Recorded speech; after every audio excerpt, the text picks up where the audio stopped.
It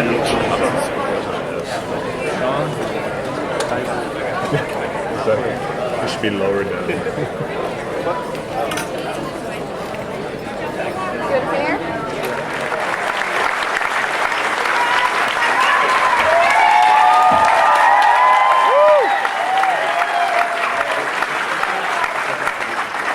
Thank our sponsors. We want to thank Xbox and we want to thank Sprint for letting us make the show bigger and better. But really, the people that we really want to thank is you guys, because it all started with the fans. This is not a show that any, focus groups or committees had any hands in. This is just, Felicia had an idea. She's one of you. She's been a gamer for years, and she wrote a script, and you guys saw it, and you said, yes, it rings true. We love it. And you wanted more, so thank you so much for all of your, support through all of your tweeting and Facebooking and through your financial support from season 1. A lot of you actually gave us money, went to PayPal and, made donations and let us do the rest of the first season. So we are inherently grateful forever and ever. Thank you so much. Here's our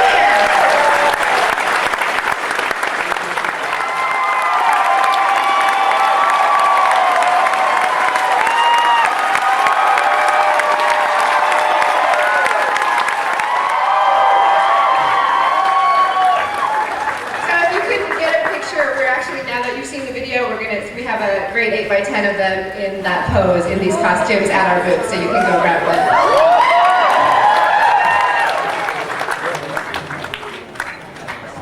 That was fun. Thanks, you guys. Wait, I think I just have to put my courses forward.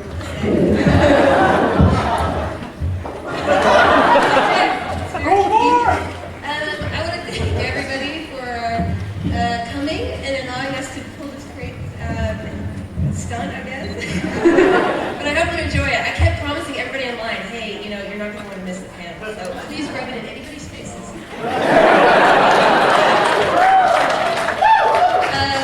I want to thank a bunch of people who made the video happen. Not only Microsoft for being like, oh, cool, that sounds like a good thing to make. But we have various crew members here who made this happen on crazy no budget. So I want to thank Greg Aronowitz, who is the weapons maker. He made these weapons.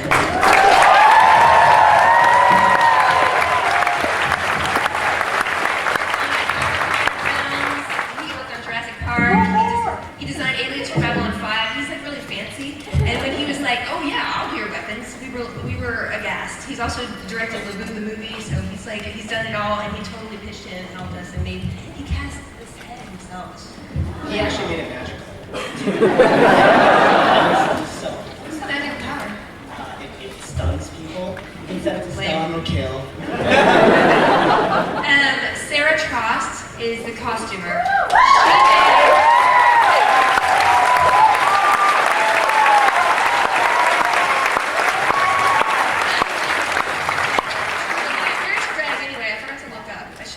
Right here, Greg, stand up. So Greg and Sarah, the linchpins.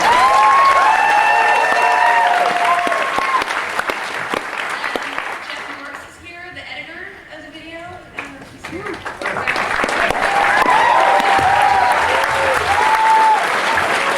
Mr. Tantrum, who you might see from Dr. Horrible, and also...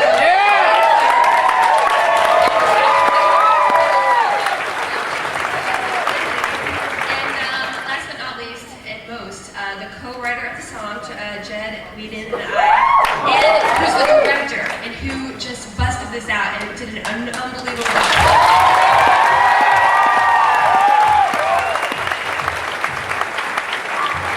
Jed made the nerdiest people on the internet cool.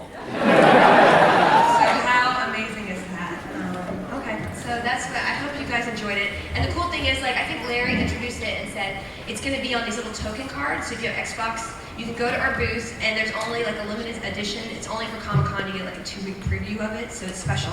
And then it's going to go on Xbox Live on August 10th, and then the week after that, everybody will be able to see it. I'm going to shut up now. All right, cool. So I know you want to get a sneak peek at a sneak peek. Bunch of those. I know you want to get a sneak peek at season 3, so I want to introduce the director and editor of season 3, Mr. Sean Becker.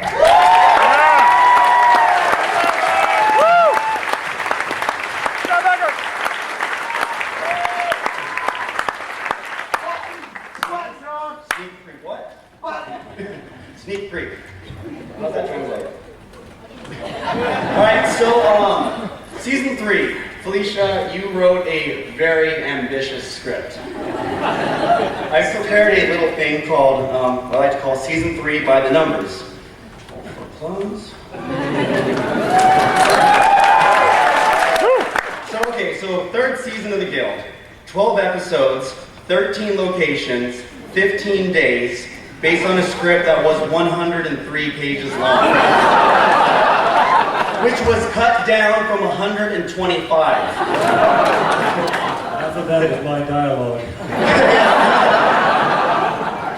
So I'm just suggesting for season 4, Felicia, everyone move in to Codex's house and they all use the same computer. We'll shoot in like 3 days, it'll be great. So I wanted to say, but like, you know, with all that, this crew is just absolutely amazing, and we really did pull off the impossible. I mean, we had 14-hour days, like on average, usually 12, 14-hour days. 3 to 4 breakdowns per day. Yeah, a couple meltdowns. And so, what I wanted to do is everyone who's here that worked on the Guild, whether you were a volunteer or you're a crew member or you're an extra, could you please just stand up? And everyone take a bow.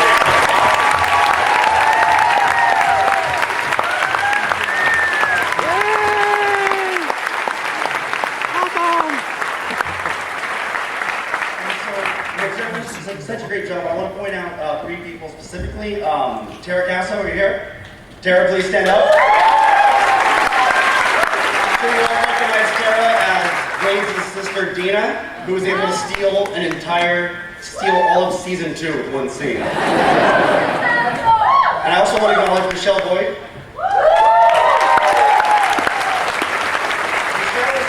Riley, or as all of you, I'm sure we can all say it at once, the stupid, tall, hot girl. And I promise you, season 3, we refer to you only as Riley, stupid, tall, hot girl, never mentioned at all, especially in the first episode. You won't hear it. And I also want to acknowledge Mr. Greg Benson. Is he here?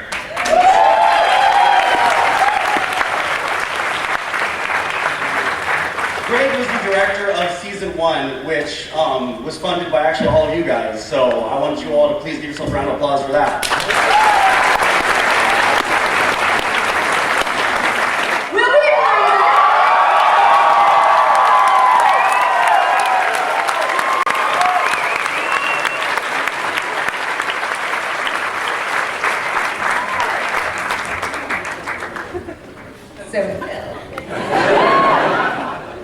So did you have to do anything special for Felicia, or did she have to do something special for you to get this hookup?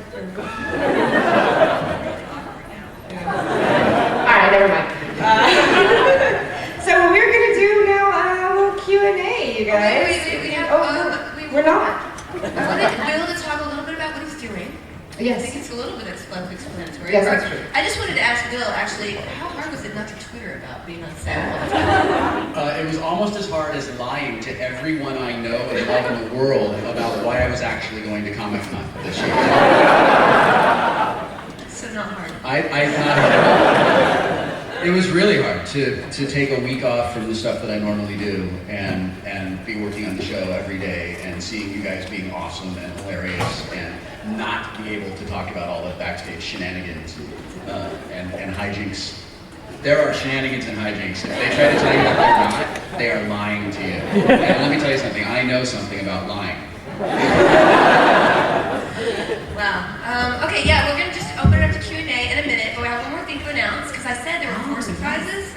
I forgot. Yeah, there are 4 surprises. So to help us do that, there's a man over here who's going to come to the microphone named Scott Alley.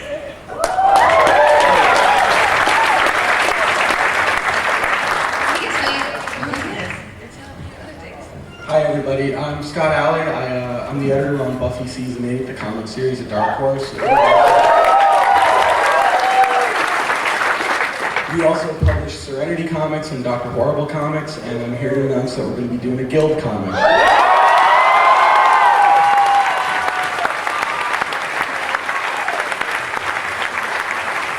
Felicia's going to be writing it, which is spectacular. Felicia's going to be writing the book for us. And when I told my marketing department about it the other day, they thanked me profusely, and I took a picture of the crowd. I think they're going to be really excited to see the turnout. Yeah, ever since I met Scott last year for Dr. Horrible, he actually had this idea, and I just was too busy And we talked a couple months ago, and I was like, well, you know, it would be more interesting if we did a little bit more of the in-game stuff versus what we can do on the screen now. So that's kind of where the commerce is going to be, a little bit more of the characters interacting within the game.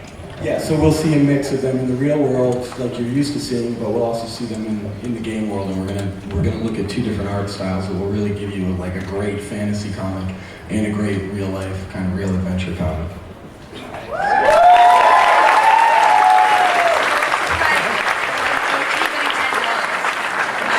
I'll give you $10 if you don't get 4 surprises. Okay, thank you. Thanks, Scott.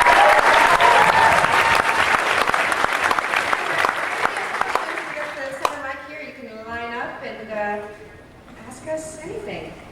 Appropriate. Is the microphone on? Oh. Yeah. You want to say your joke? You have a This is my joke. This is my real chest. That's my joke, thanks.